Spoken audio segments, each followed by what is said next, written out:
आप सब ठीक होंगे एंड आप सबकी फॉरेन राइटिंग बहुत अच्छे से चल रही होगी। तो हमने अपनी पुरानी कुछ वीडियोस में बात करता है एक्सप्रेसियोनिस्ट मोशन कुछ यूबरसेत्सुंग थ्योरी के बारे में।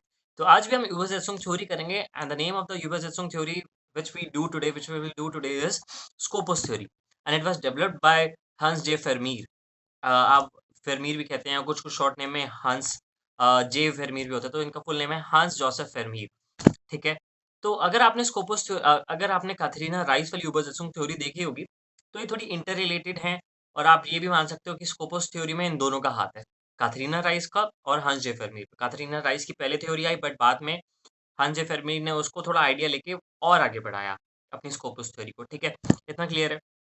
तो आपकी पहले बात करते हैं काथरीना राइस। काथरीना राइस आपको क्या कहती थी कि एक टेक्स्ट का ना 3 फंक्शन होते हैं। कौन से? इन्फॉर्मेटिवर, एक्सप्रेसिवर एंड और कौन सा? ऑपरेटिव टेक्स्ट, ठीक है? ऑपरेटिव टेक्स्ट, इतना क्लियर है? अब जो यूबर्स एल्सर है वो उसी अकॉर्डिंग टेक्स्ट को ट्रांसलेट करेगा इन तीनों टेक्स्ट के अकॉर्डिंग कि इस जो पर्टिकुलर जो ओरिजिनल टेक्स्ट है जिसको हम ट्रांसलेट करें कि उसका स्वैग क्या है, उसका पर्पस क्या है? वो क्या इन्फॉर्मेशन दे रहा है, क्या एक्सप्रेस कर रहा है या किसी को बेविंग के लिए फोर्स कर रहा है मतलब इन्फ्लुएंस कर रहा है। बेविंग मतलब आप किसी को फॉर एग्जांपल एड्स, आप समझ गए होंगे अगर आपने पहली वीडियोस देखी होगी, ठीक है? इतना क्लियर है? हाँ, मैंने पिछली वीडियो में ये नहीं बताया था कि काथरीना राइस वाली की क्या नाम है, इसको बोलते हैं टेक्स्ट टाइपोलॉजी, ठीक है? काथरीना राइस वाली übersetzung थ्योरी को क्या कहते हैं? टेक्स्ट टाइपोलॉजी, मतलब टेक्स्ट के टाइप्स होते हैं, 3 टाइप एक्सप्रेसिवर, ऑपरेटिवर और ये तेरा इन्फॉर्मेटिव। इतना क्लियर है? तो आज हम करते हैं स्कोपस थ्योरी। स्कोपस थ्योरी ये कहते हैं कि थोड़ा ना ओरिजिनल को मतलब वर्ड टू वर्ड जाने से अच्छा, मतलब वो काथरीना राइस का थोड़ा वो ले रहा है कि वर्ड टू वर्ड जाने से अच्छा हम एक ना ट्रांसलेशन का और एक ट्रांसलेटर के पास ना एक पर्पस होता है। बेसिकली ट्रांसलेशन का एक पर्पस होता है। ट्रांसलेशन का पर्पस कैसे? कि ट्रांसलेशन को पढ़ कौन रहा है, ठीक है? पढ़ कौन रहा है? ये कहाँ यूज़ हो रहा है एंड ये किस चीज़ के लिए एंड ये कैसे यूज़ हो रहा है? कहाँ यूज़ हो रहा है?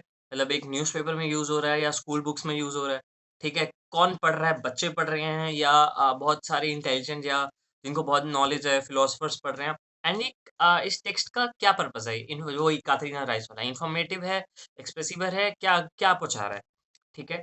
तो हंस जे फरमीज ये कह रहे हैं कि एक जो टेक्स्ट है ना या एक ट्रांसलेशन है उसका एक पर्पस होता है और वही पर्पस पूरा करता है यूबरजेट्सन, मतलब वही पर्पस एक ट्रांसलेटर पूरा करता है। जैसे एक ट्रांसलेशन का पर्पस है कि मैंने ये एक पर्टिकुलर टेक्स्ट मैंने किसके पास पहुँचाना है? मैंने बच्चों के पास पहुँचाना है। मेरे दिमाग में हाँ, जो मैं ट्रांसलेटर हूँ ना, जब मैं ट्रांसलेट करूँगा तो मैं दिमाग में सोचूँगा कि इसका पर्पस क्या है? कि बच्चे के पास पहुँचाना है, फिलोसोफर के पास पहुँचाना है। तो मैंने डिसाइड करा बच्चों के पास। फिर सेकंड में मैं लूँगा ये बुक्स में छपेगा या न्यूज़पेपर्स में छपेगा या मैगज़ीन में छपेगा, तो मैंने लिए स्कूल बुक्स। तो कौन किसके लिए? बच्चों के लिए, कहाँ के लिए? स्कूल बुक्स के लिए एंड ये एक समझ लो इन्फॉर्मेटिव टेक्स्ट है। तो मैंने इस चीज़ को ध्यान में रख के मैंने ट्रांसलेट करा है। ट्रांसलेटर का क्या रोल है इधर कि वो पर्पस को, वो गोल को पूरा करेगा जो एक ट्रांसलेशन का है, ठीक है? अब वो कैसे करेगा? सपोज़ एक टेक्स्ट है, वो ट्रांसलेट करेगा बच्चों के अकॉर्डिंग, वो फिलॉसफिकल टर्म्स हटाएगा, वो बच्चों जैसी लैंग्वेज यूज़ करेगा मतलब A1 या A2 लैंग्वेज यूज़ करेगा जिससे बच्चों को अच्छे से समझ आ जाए। स्कूल बुक्स में थोड़ा जैसे स्कूल बुक्स का एक स्ट्रक्चर होता है वैसे ही वो लिखेगा, जो ट्रांसलेटर है वैसे ही वो ट्रांसलेट करेगा। जैसे स्कूल बुक्स का एक स्ट्रक्चर स्ट्रक्चर क्या होता है मतलब कुछ वो होते हैं, एक टेक्स्ट होता है फिर उसके नीचे एक्सरसाइज़ेज़ होती हैं, ऐसे, ठीक है? फिर इस चीज़ का काम क्या है? इन्फॉर्मेटिव है, तो इन्फॉर्मेशन की तरह ही वो करेगा। कोई इसे मतलब ब्यूटीफुल लैंग्वेज में नहीं बनाएगा, कोई इसे पोएटिक लैंग्वेज में नहीं बनाएगा, जो एक्सप्रेसिव और जो इन्फॉर्मेटिव टेक्स्ट है बस उसी अकॉर्डिंगली बनाएगा, ठीक है? आपको समझ आया कि इसका क्या मतलब है? एक ट्रांसलेशन का एक पर्पस है, ट्रांसलेटर उसे पूरा करता है। कैसे पूरा है? किसके लिए हम ट्रांसलेट कर रहे हैं और ये कहाँ छपेगा एंड इस टेक्स्ट का पर्पस क्या है? ठीक है? तो चलते हैं अब अपनी नोट्स पर और नोट्स पे देखते हैं। Please write down these notes in your notebooks क्योंकि बाद में जब हम रिवाइज़ करेंगे तो बहुत हेल्पफुल होगा ये, ठीक है? And please watch these videos इन 1.25 और 1.5 x and whatever you like क्योंकि आप अच्छे से देखो एंड अच्छे से पढ़ो। तो चलते हैं अब अपनी नोट्स पर। नोट्स में बस यही था जो मैंने ओवरव्यू में बताया बट नोट्स के लिए क्या ज़रूरी है हमारे जर्मन इससे बेटर होती है। आई होप आप मुझे और मेरी स्क्रीन को अच्छे से देख पा रहे होंगे। सो हुँ। Die Scopus-Theorie sagt, beim Übersetzen ist das Ziel der Übersetzung am wichtigsten. Der Übersetzer soll also überlegen, wofür der Text gebraucht wird. ये वही बात है कि जब आप ट्रांसलेट करते हो तो उसका एक गोल होता है, पर्पस होता है, तो एक ट्रांसलेटर को सोचना पड़ता है कि ये टेक्स्ट कहाँ पे यूज़ होगा, किसके लिए यूज़ होगा एंड इस टेक्स्ट का पर्पस क्या है। For Example, wenn im Original ein deutscher Witz steht, kann man ihn nicht einfach wörtlich übersetzen, weil andere Menschen ihn vielleicht nicht verstehen. Dann kann der Übersetzer der Witz enden और weglassen, damit der Text klar bleibt. अब suppose मैं जो एक text translate कर रहा हूँ, उसमें एक उसी कल्चर का वो है, अ, एक चाइनीज़ लैंग्वेज है, ठीक है? चाइनीज़ लैंग्वेज है। चाइनीज़ लैंग्वेज में एक उनका एक जोक है, कल्चरली जोक है। जब वो जर्मन में जो ट्रांसलेटर है वो जर्मन में जब उसको ट्रांसलेट करेगा, तो आपको क्या लगता है वो मुझे जो जोक हिट करेगा जितना वो चाइनीज़ वाले को हिट करेगा? नहीं ना। या तो वो जो ट्रांसलेटर है या तो वो मेरे अकॉर्डिंगली उसको बना देगा कि जो मेरे जर्मनी में एज़ अकॉर्डिंगली जो मेरे कल्चर में वैसे ही कुछ मिलता-जुलता है, या तो उसे हटा देगा, ठीक है? ये समझ आया? तो स्कोपस थ्योरी में des drei wichtige Fragen. Bei der Scopus Theory stellt der Übersetzer 3 Fragen. एक जो ट्रांसलेटर के टाइम पे मैंने आपको क्या बताया, जो ट्रांसलेशन के टाइम पे ट्रांसलेटर अपने आप से 3 क्वेश्चन पूछेगा एंड फर्स्ट इज़ वेयर liest den Text कि ये टेक्स्ट को कौन पढ़ेगा? For example Kinder, Studenten oder Experten. Second, wo wird der Text gelesen? In einem Buch, auf einer Webseite oder in einer Zeitung. Und last ist, was soll der Text erreichen? इन्फॉर्मिeren, erklären, verkaufen और unterhalten. वही थोड़ा कातरीना rice में जो उन्होंने text में divide करे हैं, थोड़ा वैसे ही है इसका थर्ड क्वेश्चन। अब एक इसको समझते हैं एक बहुत ईज़ी एग्ज़ाम्पल से, ठीक है? समझ लो एक ट्रांसलेटर है, वो एक शेफ़ है, मतलब जो कुकिंग करता है, वो एक शेफ़ है, ठीक है? उसके पास एक वो है क्या कहते हैं उसे, उसको क्या उम, रेसेप्ट है, मतलब इसमें रेसिपी, हाँ, गॉट इट। रेसिपी है एक हॉट एंड चिली सूप की, हॉट एंड चिली सूप। अब हॉट एंड चिली सूप की मतलब उसके पास रेसिपी है, तो जिनको जो ये बहुत चिली पसंद है, जिनको बहुत ज़्यादा ऐसे गरम और चिली खाना पसंद है, मिर्च वाला, तो उनके लिए वैसे बनाएगा एकदम चिली वाला। बट जो बच्चे हैं और जिनको नहीं पसंद, क्या उनके लिए भी वो वैसे ही बनाएगा? चिली वाला और आपको ये मतलब गरम और मतलब बहुत मिर्च वाला। आपको क्या लगता है? जिनको नहीं पसंद ये वैसे भी उनके लिए बनाएगा, जो एक शेफ़ है, वो यही सेम सूप उनके लिए भी बनाएगा जिनको चिलीज़ नहीं पसंद या बच्चों के लिए? नहीं ना, ठीक है? या तो वो कम वो लेगा और उसमें ज़्यादा क्रीम डालेगा, मतलब इसमें क्रीम वो जर्मनी में ऐसे ही खाते होंगे, ठीक है? तो wenig mehr Sahne. Er nimmt weniger Chilis und mehr Sahne. इतना क्लियर है आपको? तो ऐसे ही ट्रांसलेटर का एक रूल है। ट्रांसलेटर को भी यही देखना पड़ता है कि ये किसके लिए बना बना रहा हूँ मैं सूप। ट्रांसलेटर को ये देखना होता है मैं किसके लिए टेक्स्ट को यूबरसेट्स कर रहा हूँ, मैं किसके लिए टेक्स्ट को ट्रांसलेट कर रहा हूँ। ये बच्चे हैं या एक्सपर्ट है, मैं कौन-सी लैंग्वेज यूज़ करूँ? Languages like the chillies. Chillies expert में बहुत चिलीज़ जिनको पसंद है, उनमें बहुत ज़्यादा डलेगी। अब वैसे ही जो मैं अपने टेक्स्ट में वर्ड्स वैसे ही डालूँगा बहुत अच्छे-अच्छे जैसे एक्सपर्ट्स को पसंद है।